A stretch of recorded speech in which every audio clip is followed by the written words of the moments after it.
Bryce Mitchell believes Gene Silva is possessed by demons. The UFC featherweight recently took to Instagram to share footage of himself exploring old mines in search of lizard people. He described the experience writing, "Check out these old mines. With us, this is just one level. There are hundreds of levels. We found one ladder that was 400 FT down. This stuff is insane. And yes, we went down the 400 FT ladder. We haven't found any gold yet. Dang it, hey, we're out here hanging out in the mines. We crawled all the way down this old ladder, and at the bottom of this tunnel is a big old pile of skeletons. Some predator animal lives down this hole. We're looking for the lizard people. We still ain't found them yet. Something lives down there. It's into the abyss." Mitchell is set to fight Gene Silva at UFC 314 next month, and his latest claims about Silva have raised eyebrows. According to Mitchell, Silva is possessed by demons, and he says he's been suffering from demonic dreams ever since the UFC 314 press conference. Mitchell shared in a video, "I need all my Christian warriors to pray for me, that I would have peaceful sleep every single night. Since the day before the press conference, I've had demonic dreams. Legions of demons are attacking me every single time I sleep, and not one time have I seen any peaceful sleep. Since that day, these demons surround me and they try to fight me and provoke me to anger. Then the dream will switch, and they'll send beautiful women trying to get me to lust and cheat on my wife. Satan's using two of my weaknesses to try to expose the evil in my own heart, which is anger and lust. However, where I am weak, the Lord is strong. So please pray for me, especially if you're fasting right now. Please pray that I would have peaceful sleep, that God would send Michael, Gabriel, Uriel, Raphael, Samson, and King David to watch over me and protect me with the shield of faith." Mitchell further elaborated, stating, "We wrestle not against flesh and blood, but against spiritual wickedness, dark principalities and evil powers in high places. I'm not just fighting a man on April 12th. I'm fighting a man possessed by a legion of demons. I now fight for the name of the Lord, and the devil knows a victory for the Lord is at hand. I will win this fight. Please pray for me that I would have peace when I sleep." Gene Silva, however, brushed off Mitchell's claims, responding, "Bryce, two things. These are not demons. It's just you being afraid to face me, and second, about the beautiful women, you have a hormone called testosterone, and you probably have problems with it. Just be ready for April 12th because I will be." Alexander Volkanovski wants to prove doubters wrong following back-to-back knockout losses. Former featherweight champion Alexander Volkanovski is determined to silence his critics this week. Appeared on the Believe You Me podcast, reflecting on his career and addressing doubts about his future. Despite the setbacks, Volkanovski believes his brand is stronger than ever. While he doesn't need to keep fighting, he remains motivated to compete and prove himself. Once again, he is set to face Diego Lopez at UFC 314 for the vacant featherweight title. "Yeah, I mean, there's a lot of things coming through. You know what I mean," Volkanovski said. "Even right now, while I'm still fighting, there are so many opportunities, which is great. The cooking thing has really taken off, and there's a lot I can do with that. I feel comfortable in front of the camera, so there are a lot of opportunities there. It's crazy, right? I lost the belt, suffered 2 losses, yet my brand has never been bigger. People think I need to fight, but that's not true. I want to fight because I know I still have it." Volkanovski acknowledged that some fans and analysts are questioning whether he's still at his best. "Everyone has a right to doubt me," he admitted. "Look at my age, look at my recent losses. It's understandable. The only way to change their opinion is by going out there and proving them wrong. That's exactly what I plan to do at UFC 314. I love being in this position where people doubt me. It motivates me." Discussing his training camp, Volkanovski revealed that he had concerns about whether he could return to peak form last year. "I had a long break even though I was still training. I wasn't in full fight mode. I put on some weight, and I even questioned myself, do I still have it? I told myself that once I got into camp I'd flip the switch. But you always have those doubts. Now deep into camp, Volkanovski feels confident. And ahead of schedule, I dropped the extra weight early, and I'm already feeling sharp. Everything is clicking. My strength, my movement, my speed. People talk about age, but I don't feel it if age is meant to be a factor. I'm more than happy with where I am right now, with a renewed mindset and confidence in his preparation. Volkanovski is ready to reclaim gold and remind the world why he was once the most dominant featherweight in the sport. Next up, Conor McGregor visited Donald Trump as a St. Patrick's Day guest of honor at the White House, accompanied by his partner and 4 children. The former UFC double champion praised the president's work ethic as inspiring. Trump in turn hailed McGregor's own work rate and described them as fantastic.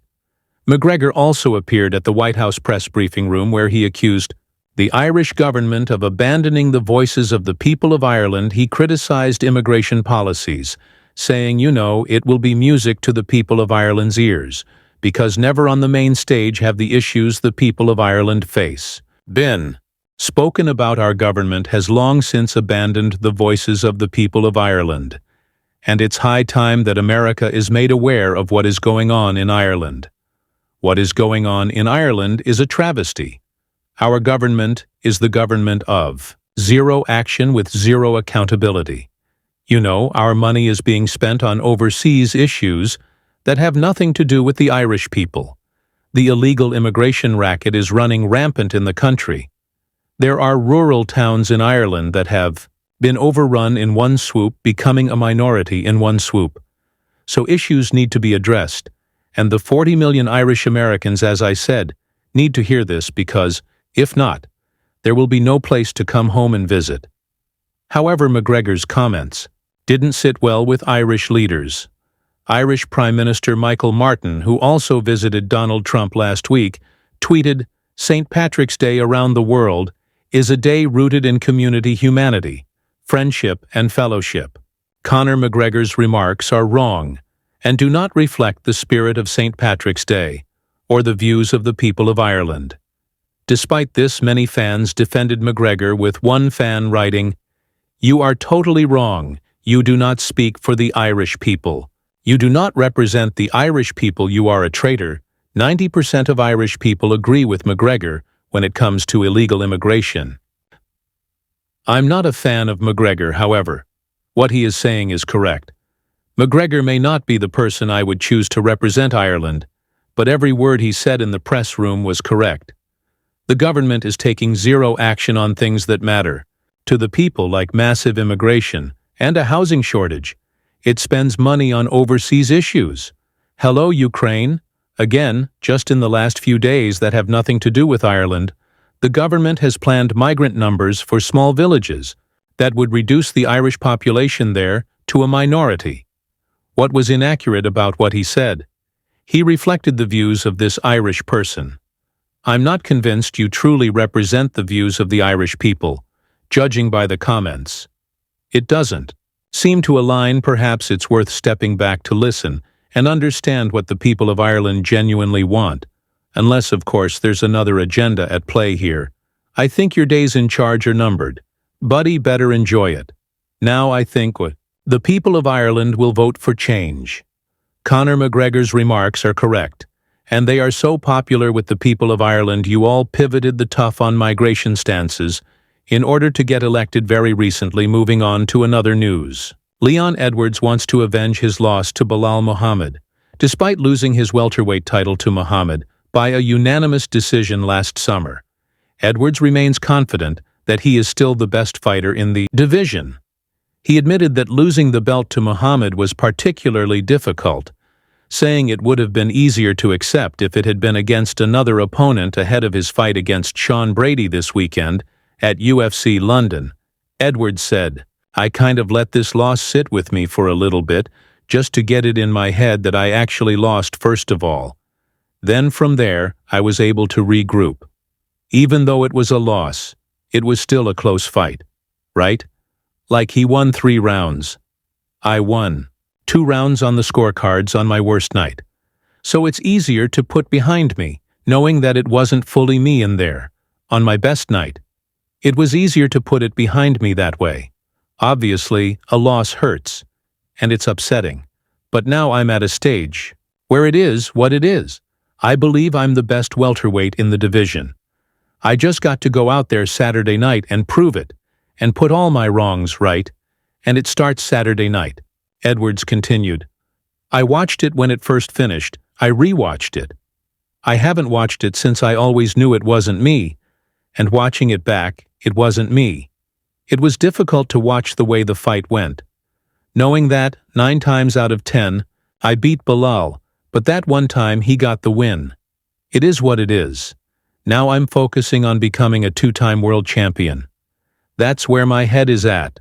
Bal Muhammad is set to defend his title against Jack DeMatteLena at UFC 314. Edwards actually favors DeMatteLena to win but says he would prefer Muhammad to win so he could rematch him for the belt and avenge his loss. He added, he's just an annoying human being, just the way he looks and the way he talks. He's just annoying, that's all it really was. There wasn't anything personal. He's just a weird guy. It was worse because it was Bilal, but a loss is a loss. It doesn't really matter who it was right now. It would definitely mean more to me to take it back from Bal. But if it's not, it's not. I don't give a damn who wins or loses, that's where I'm at. Moving on to another news, Jon Jones wants 6 months to prepare for Tom Aspinall.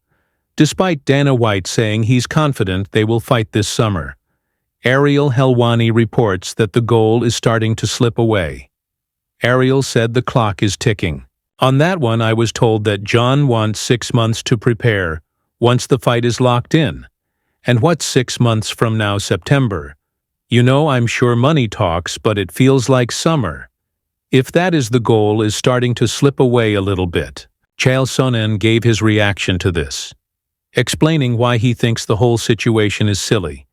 He said, it's been 4.5 months since that fight. Did he not train? Did he not train with Aspinall in mind? Did he not fully know that the undisputed champion was going to take on the interim champion? What do you mean he needs 6 months? 6 months? From when 6 months starting when? I guess you mean from right now, don't you? Anything I'm saying, aside from 6 months from now, is silly. As a matter of fact, isn't it? You wouldn't have even brought it up unless you meant from now, so of course it's from now. That's very interesting to me. Daniel Cormier also gave his take on the situation. DC feels as though Jon is leaning into the narrative that he's ducking Tom Aspinall. But I think they need to make this fight. I think Jon's kind of steering into this. I feel like Jon likes to play into people saying he's afraid of Tom Aspinall. He doesn't want to fight Tom Aspinall. When you and I have discussed this many, many times, he's not afraid of Tom Aspinall. He'll